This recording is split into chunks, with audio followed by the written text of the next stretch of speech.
Olá, doutor Cairo, obrigado por ter vindo ao programa Complicações. O senhor cuida de assuntos ligados a finanças públicas, economia, há quanto tempo? Olha, eu vou começar a me sentir um pouco velho aí, né? Não, tem bastante tempo. Eu acho que eu comecei... é duro lembrar direito, mas eu acho que eu devo ter começado por volta de 1980, na área pública, né? Tá bom. Mas Então trabalhei antes na área privada e você começa a acompanhar pela área privada também. É verdade.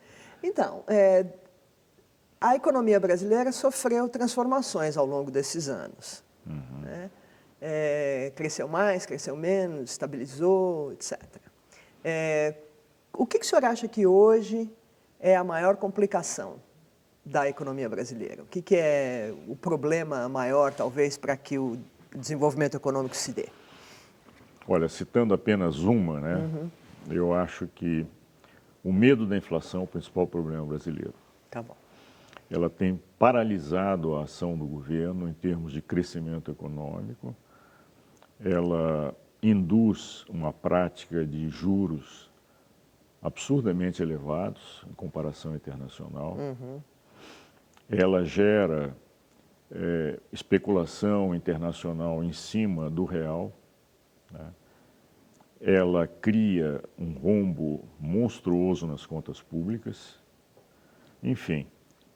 E ela tem uma mensagem que é assumida, acho que pelo grosso dos economistas, que eu não consigo entender direito, que é que o Copom controla a inflação, a Selic é um instrumento adequado para o controle da inflação, coisas que não fazem, para mim, o mínimo sentido técnico. Né? Então, eu acho que quando a gente tem sempre o início do ano, primeiro quadrimestre, a gente tem sazonalmente uma inflação maior, cerca de 40% da inflação brasileira ocorre nos primeiros 4 meses. Há toda uma pressão do mercado financeiro para aumento da Selic. Tá bom, da taxa de juros. Taxa de juros. Né? O que isso tem a ver com o problema, né? É que os bancos, eles têm os ganhos de tesouraria em cima da Selic e o Banco Central, inexplicavelmente, remunera os saldos de caixa bancários pela Selic. Por que inexplicavelmente? Porque nenhuma empresa tem isso. Né?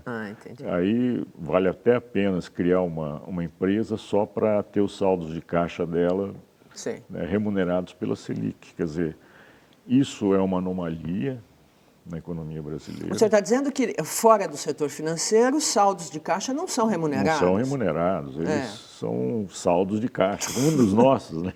Exato, é o dinheiro que sobra. Sei. Então, eu acho... E no caso dos bancos, não, o Banco Central remunera.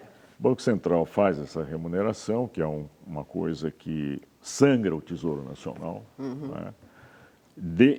Desnecessariamente, porque os recursos públicos eles são extremamente carentes no sentido da destinação deles para as áreas que importam, áreas sociais, especialmente educação, saúde. E o governo não pode se dar o luxo de gastar dinheiro assim desnecessariamente, independente se o governo de plantão é ou não mais ou menos eficiente no trato da coisa pública, né, do dinheiro público.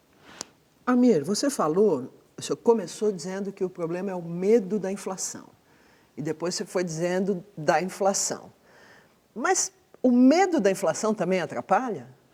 O medo atrapalha, porque ele acaba sendo o fio condutor da política econômica. Se reparar, quem comandava a economia não era o ministro da Fazenda até o final do governo Lula. E quem mandava era o presidente do Banco Central. Então você lembra que o Fernando Henrique era o Armínio Fraga, né? Com o Lula foi o Meirelles. E aquela famosa independência do Banco Central, é uma coisa intocável. Eu acho que ninguém deve ter independência para a condução da economia. A condução da economia ela envolve Banco Central, Ministério da Fazenda, Ministério do Planejamento e assim por diante. Ou você Isso articula esses três para ter um resultado melhor, ou você dá independência para um e os outros ficam brigando. Que é o que acontecia. Isso é altamente heterodoxo, né? Altamente heterodoxo. Né? Por incrível que pareça, é heterodoxo.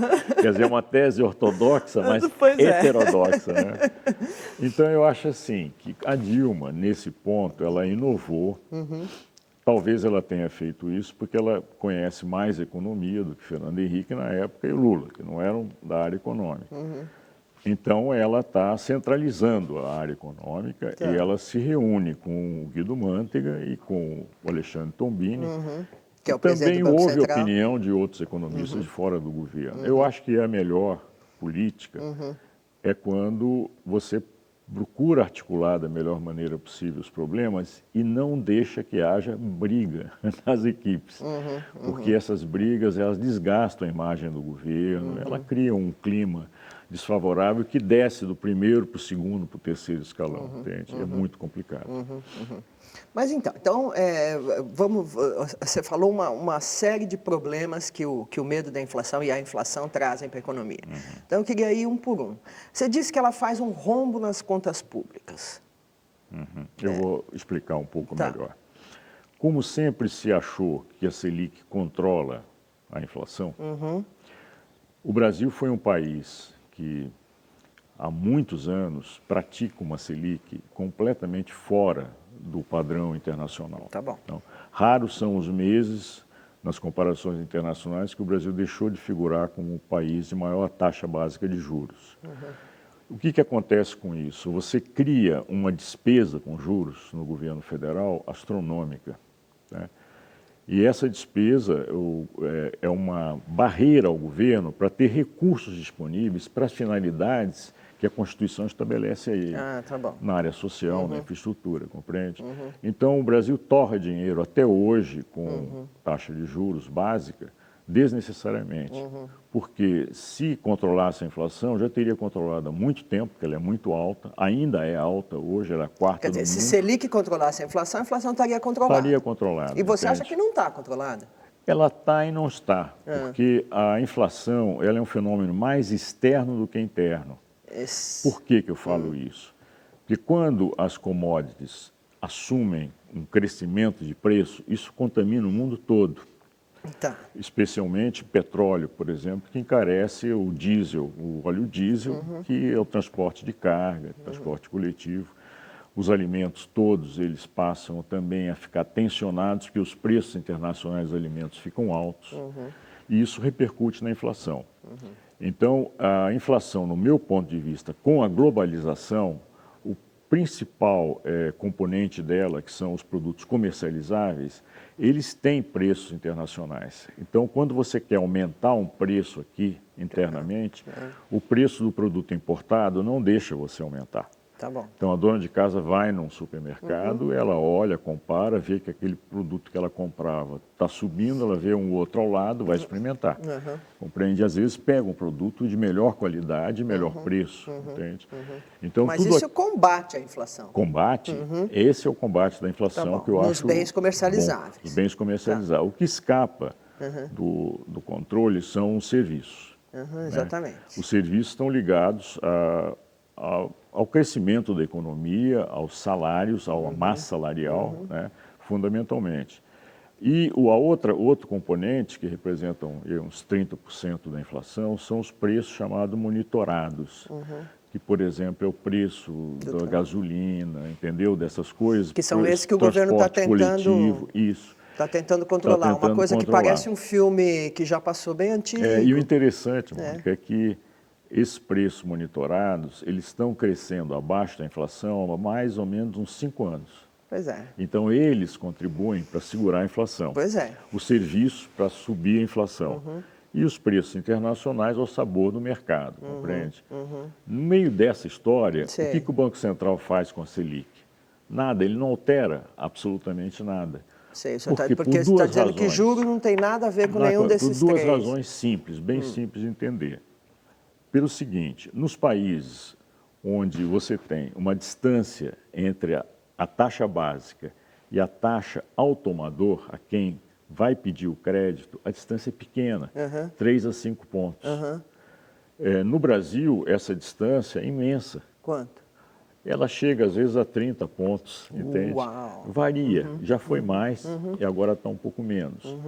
Mas ela varia para a pessoa física e pessoa jurídica, sendo que para a pessoa física essa distância é maior. Então, quando você mexe 0,25 na Selic para cá ou para lá, não está fazendo cosquinha lá na ponta, compreende? Então, não influi. Agora, você vai para a China, por exemplo, a taxa básica lá é 3% dessa ordem, e a taxa ao tomador de 5%. Compreende? Então, a diferença, então, se você mexer um pouquinho nos 3, ele afeta os 5, compreende? Então, a transmissão aqui no Brasil, ela é muito baixa e isso perde totalmente força na política monetária, compreende? Por outro lado, eles defendem também que a Selic, ela cria as expectativas dos agentes econômicos para alterar os seus preços. Eu acho que os agentes econômicos aqui no Brasil, eles trabalham pelo retrovisor. Eles olham a inflação que aconteceu e eles procuram corrigir o preço quando podem, quando o produto importado permite, e às vezes quem comanda não é a empresa, é realmente o mercado. O único problema que eu vejo que deve ser combatido a inflação, e aí o governo está ainda omisso, é no início das cadeias produtivas, que é lá que contaminam os preços de todos os produtos. Sim. Por exemplo, a Vale do Rio Doce, em 2010, se não me falha a memória, como o preço do minério de ferro estava subindo muito, ela dobrou o preço interno e isso gerou um impacto inflacionário grande, porque todas as empresas que dependiam do minério de ferro começaram a ter que subir os seus preços ou conter a sua margem. Tá bom. Né? Isso desembocava no consumidor no fim da linha. Né? Então, eu acho que o governo ele tem que olhar a questão do início das cadeias de produção, né? Permitir com que o empresário que trabalha nessa área tenha sua remuneração, mas controlada, entende? Quer dizer, vai ganhar, tem dúvida que as empresas se interessam, mas não podem contaminar o resto da cadeia produtiva, porque aí torna empresas brasileiras com baixa competitividade com um produto importado, que às vezes, e muitas vezes isso ocorre, o preço nas cadeias produtivas dos países concorrentes nossos estão melhores. Tá bom. Agora, doutor Cair, veja bem, esse assunto de controlar preço de empresário é um assunto complicado, para dizer o mínimo.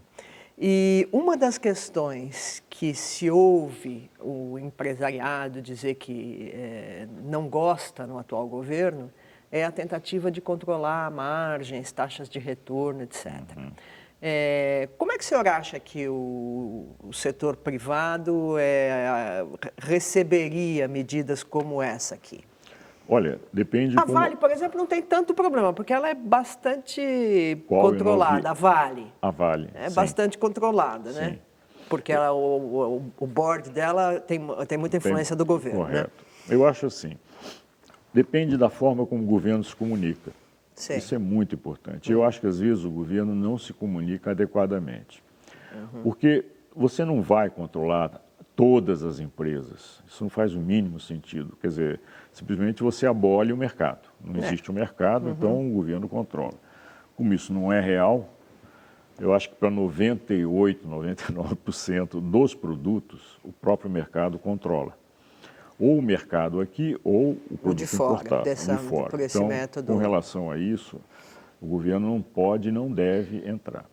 Mas talvez um 1% ou 2%, o governo deve que deixar com muita clareza para a sociedade quem são, como praticam, que preços praticam aqui no Brasil, que preços praticam lá fora. Tá, ok. Então eu vou dizer assim, olha, o preço do minério de ferro aqui no Brasil é esse, o preço do aço é esse, o preço da nafta petroquímica, que influi toda a cadeia petroquímica, é este, o preço do cimento é este, compreende?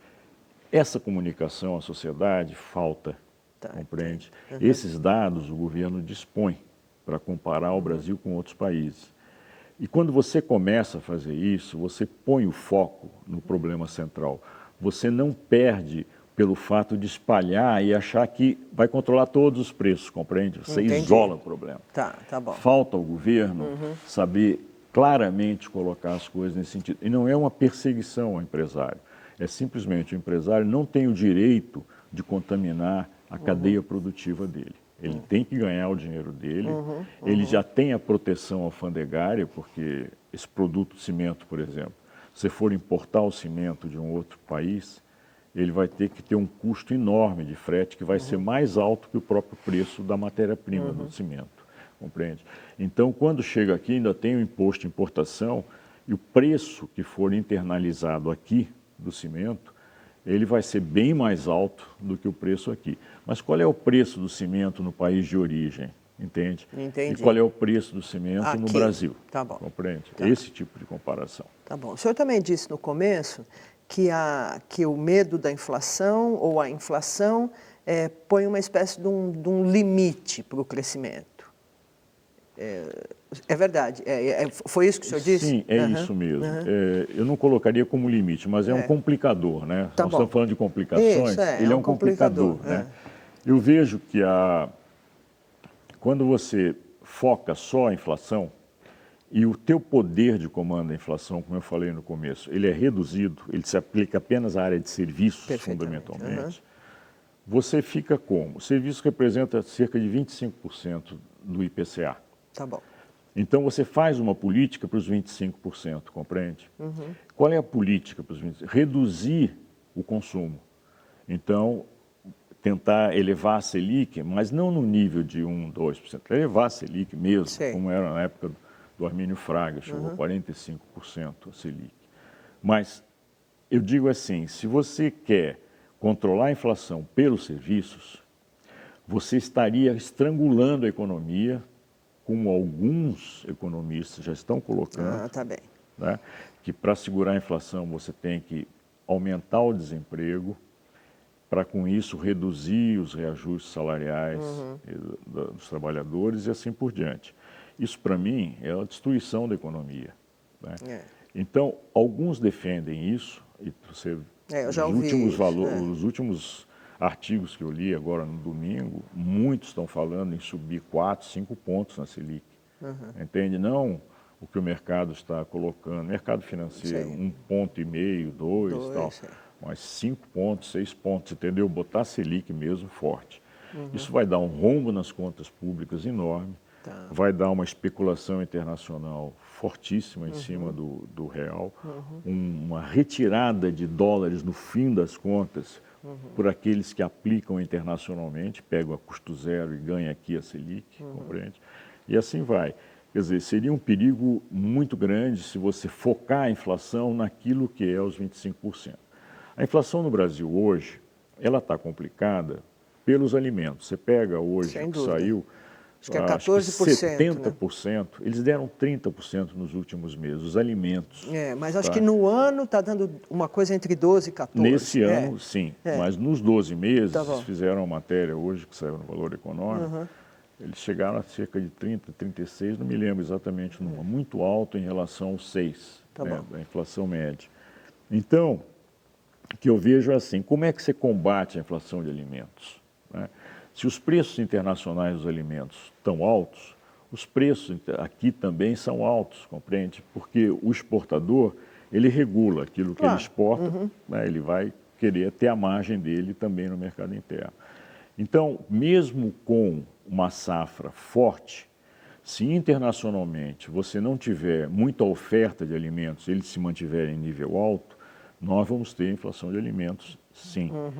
Porém, se houver uma produção internacional de alimentos no mundo forte, né, as colheitas forem boas, os preços internacionais dos alimentos caem, os preços internos caem também, e a inflação cai. Agora eu pergunto, o que o Banco Central consegue fazer com isso? O que o Banco Central poderia fazer é realmente jogar a Selic lá nas alturas para aí criar um custo de empréstimos lá nas alturas, mais alto do que é hoje ainda, e, consequentemente, derrubar o consumo. Aí o crescimento econômico vai para negativo, não vai nem para zero, compreende? Essa é a opinião que eu tenho. Entendi. Quer dizer, então o senhor, o que nós estamos falando aqui é que o consumo é, no momento, um grande motor da inflação, não sei se causador, mas motor, e que tem uma corrente de economistas que, então, quer derrubar o consumo e que o senhor é contra isso. Então, o senhor está sugerindo que o controle da inflação, então, poderia ser feito nas empresas que controlam os preços mais básicos, vamos dizer assim, os primeiros preços das cadeias produtivas. O que mais o senhor acha que pode ser feito? Mas o seguinte, a desoneração. Tá. Então, O governo pode, por exemplo, acertadamente o governo fez, e o impacto ainda vai ocorrer, a desoneração da cesta básica. Ele pode segurar alguns preços chamados monitorados, né? São ações que o governo pode fazer, a desoneração e a regulagem dos preços monitorados. São duas contribuições fortes para a inflação. Quer dizer que o senhor concorda com essa tentativa de mexer nos preços monitorados? Ah, sem dúvida. Agora, com cuidado com a Petrobras. Eu sou ferrenho adversário dessa política do governo. A Petrobras está sofrendo Porque muito. o governo está fazendo uma política de curto prazo para controlar a inflação e expondo a Petrobras a não conseguir realizar o seu plano de obras, que é um plano fortíssimo, em que o pré-sal está todo na dependência de começar mais cedo ou mais tarde, dependendo dessa política. Porque em cada poço do pré-sal, a Petrobras tem que investir 30% do valor. E ela não tem. Ela precisa ter caixa para isso. Ou o governo respeita aquilo que ele fez aprovar, que é os 30%, ele tem que ser coerente com isso, e automaticamente, ao aprovar o plano estratégico da empresa, ele tem que levar em consideração os preços dos combustíveis e ver se esses preços são compatíveis com o preço internacional. Hoje não são. Hoje os preços, dependendo dos analistas que acompanham a Petrobras, estão entre 10% e 20% defasados em relação aos preços internacionais. E a Petrobras importa gasolina para suprir as necessidades Isso, porque a produção está estagnada. E vende por um preço inferior àquele custo que ela tem. Isso está gerando problemas sérios para a Petrobras, né? E gera problema na imagem da empresa. A imagem internacional, a imagem interna da Petrobras ficou muito prejudicada, né? Eu acho que o governo tem que mudar isso radicalmente. Ele tem que repor a Petrobras na posição correta dela, né? E com isso a Petrobras desempenhar um papel estratégico fundamental que vai ter uma repercussão extraordinária na economia brasileira daqui a 4, 5, 10 anos, 20 anos para frente. Amir, nós estamos falando da inflação já faz uns 20 e tantos minutos e você não falou nunca de uma coisa que aparece muito na discussão dos jornais, especialmente, que é o problema dos gargalos da infraestrutura. Você acha que isso é importante ou não? Importantíssimo. O empresário brasileiro, ele, dentro da porta dele, vamos dizer assim, ele tem desfavoravelmente o preço dos insumos, de cadeias produtivas contaminadas, impostos altos, né? Ele tem burocracia aqui no Brasil infernal, desnecessária, infernal, pouco tocada essa questão na mídia. E fora da porta, né, ele tem a infraestrutura. E o Brasil atrasou muito nessa questão da infraestrutura. Por que ele atrasou? Por dinheiro também, compreende? Como é que o governo federal, que é deficitário nas contas, porque a conta de juros no Brasil, ao contrário dos outros países, ela consome cerca de 5% do PIB, é a média internacional da ordem de 1%, para você ter ideia. Quer dizer, você tem uma desvantagem enorme nessa questão de juros.